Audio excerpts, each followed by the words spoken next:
Ayan yung mga binili nating materyales, tatlong 2x2, isang 3/4, isang 1/2 na plywood. Can I be your superhero?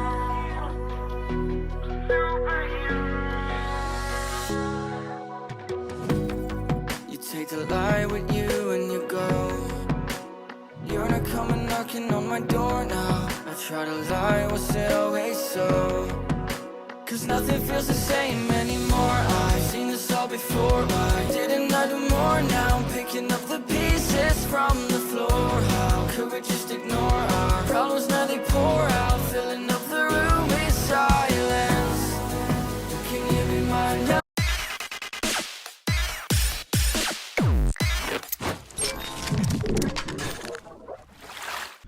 What's up mga Kanoypi? Good morning sa inyong lahat. Nagbabalik si Kanoypi for another video.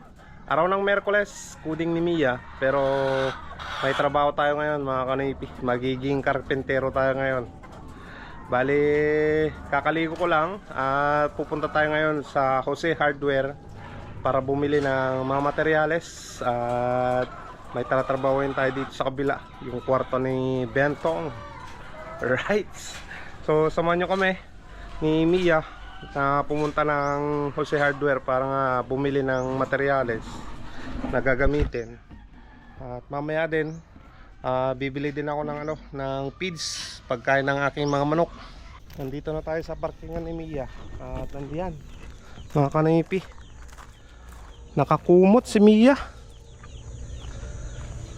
Ayan, basa yung yung cover niya. So tanggalin ko lang mga Kanoypi nang makalis na tayo dito, no? Tara mga Kanoypi, kailangan nating maagap kasi maraming customer yung Jose Hardware. Ayan, malapit na tayo dito sa Jose Hardware.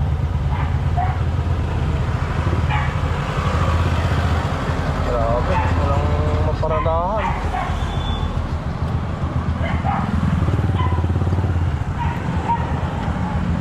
Dito na yung mga pako na gagamitin natin. Ayan, plyboard na lang. Tapos 2x2.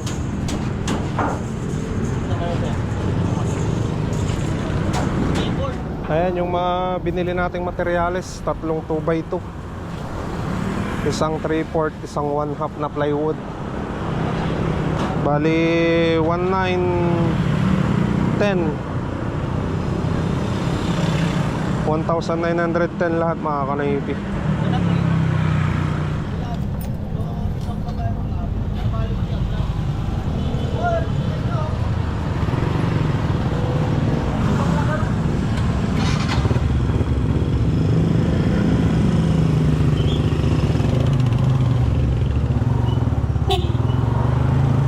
Ayan mga Kanoypi, may karga na lahat ng materyales.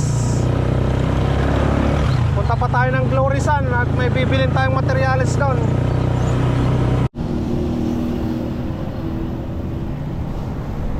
Ayan mga Kanoypi, nandito na yung mga binili natin. Ayan, bisagra, wood screw, padlock, hulog. Ayan, kumpleto na mga Kanoypi. Kumpleto na yung binili natin.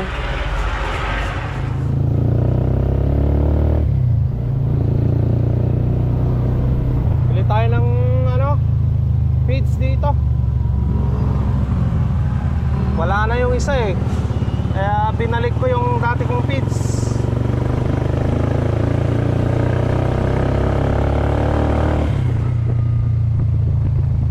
Sana bukas na sila mga Kanoypi.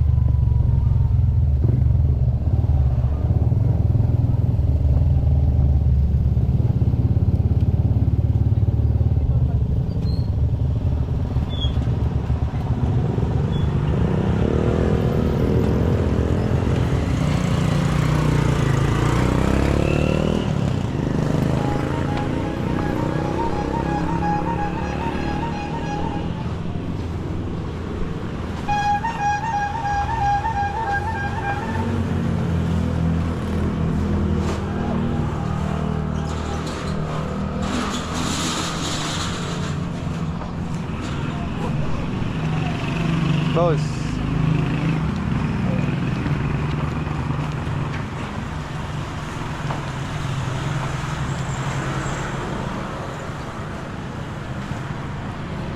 Talaga?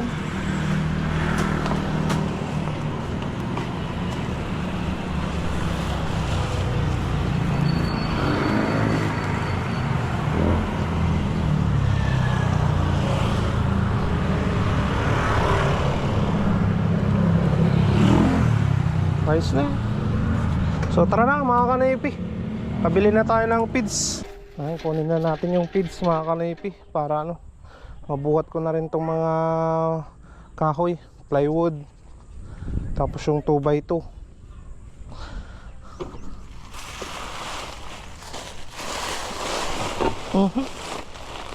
Sumakabit.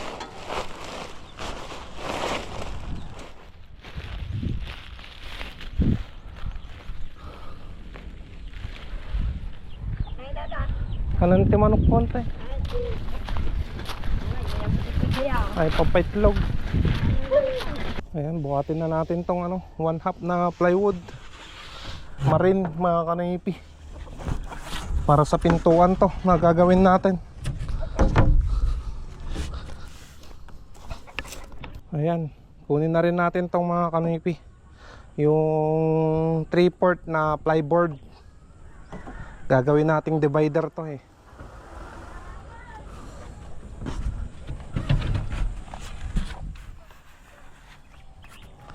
Divider naman tong 3/4 na to. Isunod na natin tong ano, itong 2x2x12 na 3 piraso.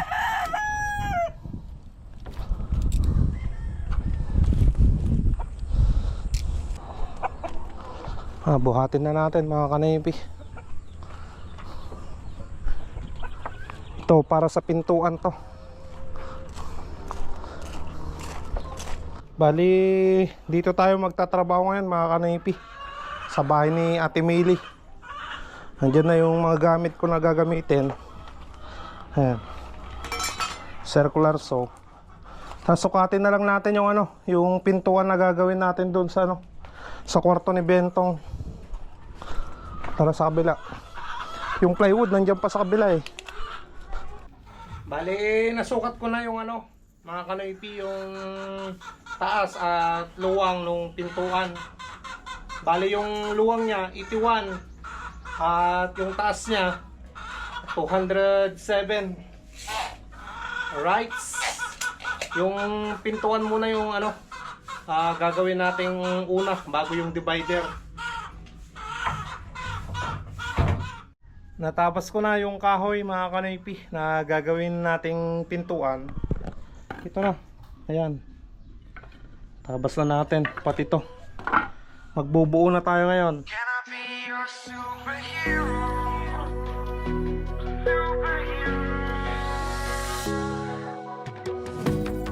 You take the light with you and you go. You're not coming knocking on my door now. I try to lie, was it always so? Cause nothing feels the same anymore. I've seen this all before. Why didn't I do more? Now I'm picking up the pieces from the floor. How could we just ignore our problems? Now they pour out, filling up the room with... Bali, nabuo na natin mga kanaypi yung magiging pinto doon sa kwarto ni Bentong. Ayan na. Ayan, nabuo ko na mga kanaypi. Nagtabas na rin ako yung ano, kahoy na ilalagay natin dyan. Ayan. Alright. Para mas matibay, di ba? Oh. So bulit, buti na lang may circular saw tayo. Can I be your superhero?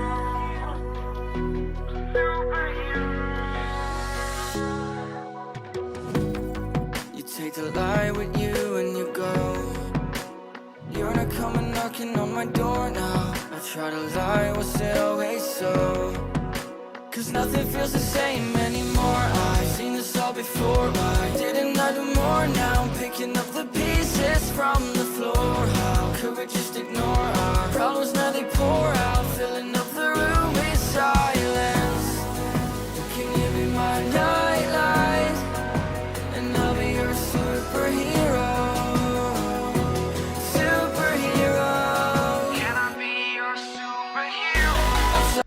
Ayan mga kanipi, kitang kita na pintuan talaga yung ginawa ko. So yan, nabuo na natin mga kanipi. Okay, so alright. Alright now, panalo. Nakabit ko na yung bisagra niya mga kanipi. Ayan o. Oh.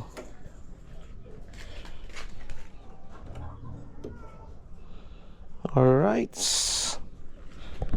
Tara, punta na natin doon kay Bentong sa kwarto niya. Ayan mga kanipi, naikabit ko na yung pintuan ni Bentong. Pero ayos na. Ayan, may lock na dito. Ayan, may lock dyan. Tapos may padlakan pa dito sa labas. Yun ang request niya eh. Ayan. Okay na. Ayos na mga kanipi. Yung divider naman ang susunod. Kakatapos ko palang mananghalian. Kaya pababa muna tayo ng kinain mga kanipi bago tayo mag-start ulit sa gagawin kong divider doon din sa kwarto ni Bentong. Kung naalala nyo yung yung isang plywood na 3/4, yun na yung gagawin nating divider nya. Okay mga kanipi, init, summer na talaga. Iba na yung init talaga mga kanipi. Nandito na mga kanipi yung plywood na gagamitin natin. Ayan. So tabasin ko na. Wala pa akong idea kung anong style yung gagawin natin. Pero malalaman na lang natin mamaya. Can I be your superhero? Nakapagtabas na ako ng mga kanipi ng plywood. Ito na. So magbubuo na tayo. At tignan natin kung ano yung mabuo natin. Ayan. Hopefully na maganda mga kanipi yung kakalabasan ng gagawin nating project. Ay, grabe. Mahirap kasi pag wala tayong skates yung gagawin. Bahala na mga kanipi. Papakita ko na lang sa inyo pag natapos siguro.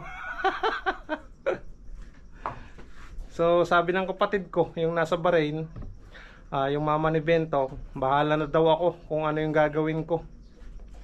Ang sinasabi niya kasi floating shelf, ganyan. Ayan, ganyan mga kanipi. Kaso lang yung plywood na divider niya hindi solid mga kanipi. Manipis lang na plywood yon yung pinaka divider doon.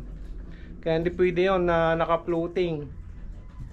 Sabi ko, gagawin ko na lang ng divider na na lagay ng sapatos. Tapos di ko lang alam kung ano yung ilalagay pa ni Bentong. Bahala na. Hopefully na maganda yung kakalabasan ng project natin mga kanipi. Update ko kayo mamaya pag natapos.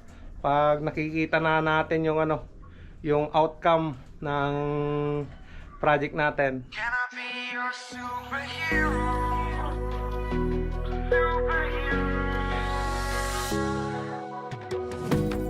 You take the light with you and you go. You're not coming knocking on my door now. I try to lie, was it always so? Cause nothing feels the same anymore. I've seen this all before. Why didn't I do more? Now I'm picking up the pieces from the floor. How could we just ignore our problems? Now they pour out, filling up the room with silence. Can you be my nightlight? And I'll be your superhero. Superhero. Can I be your superhero? I'm sorry if it's taking me a while. I'm trying to figure out who I am. The city lights are keeping me up at night, so I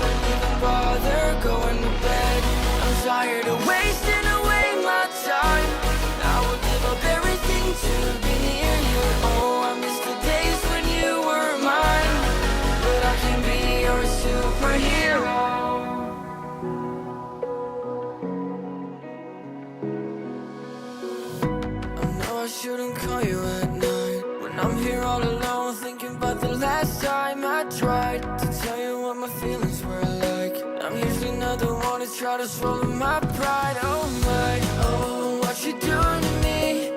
Ice cold veins when you cut me deep, I'll bleed out. I feel like I'm losing it. Oh, why is it so hard for me to breathe now?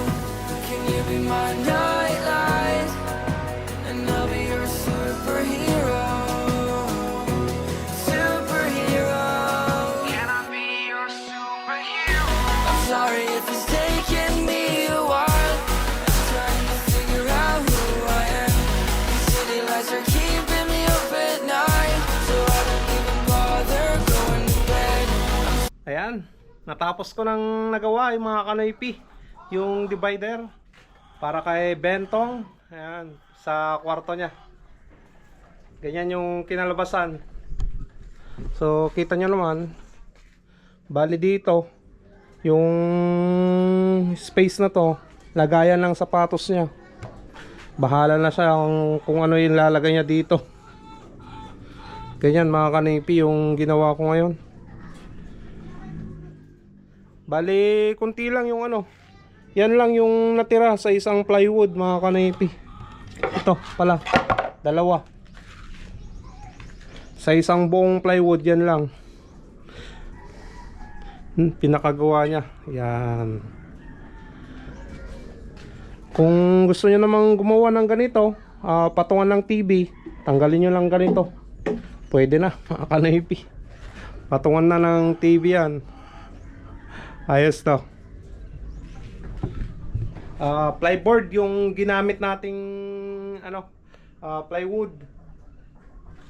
Mas maganda kasi to yung style niya. Parang may design na siya mga kanipi. Compare sa ano, sa marine plywood. Ito, ganito yung marine mga kanipi. Yan, marine plywood. Okay na. Tapos na naman yung isang project. Syempre may ano, sahod tayo dyan, binigay ng kapatid ko. Ayan, at least nakagawa pa tayo ng content, di ba mga kanipi? Hindi tayo nasiro ngayong araw na coding ni Mia. May kinita pa rin tayo. Anong oras na mga kanipi? 4:31 na ng hapon. Tapos na rin akong magtrabaho. Magliligpit na lang ako ng mga kalat ko dito. Okay? At syempre, magpapakain na sa aking mga alagang manok. Di ba? Ayan mga kanipi. Natapos na akong ano, nagligpit ng mga ginamit kong materyales. Tapos yung ginawa kong divider, nilagay ko na rin sa ano, sa kwarto ni Bentong. Ayos na. Panalo. At nagawa natin ng maayos yung project na yon. So abangan nyo bukas mga kanipi, may pupuntan na naman kami ni Boss Peter. I-estimate na ano, magsasalpak na naman ng ano, pressure tank. Ayan. So abangan nyo bukas yung lakad namin ulit ni Boss Peter, no mga kanipi. At salamat sa panunod nyo na naman ngayong araw na to, araw ng Miyerkules. Thank you so much sa lahat ng suporta mga kanipi. At pagpasensyahan nyo muna ako na hindi pa ako nakapag-reply ng mga comment nyo, kaya wala tayong shout out. So abangan nyo na lang sa mga susunod na vlog mga kanipi. No, pasensya muna ngayon. So dito ko muna tatapusin ang vlog. Stay safe lagi. I love you all and peace out.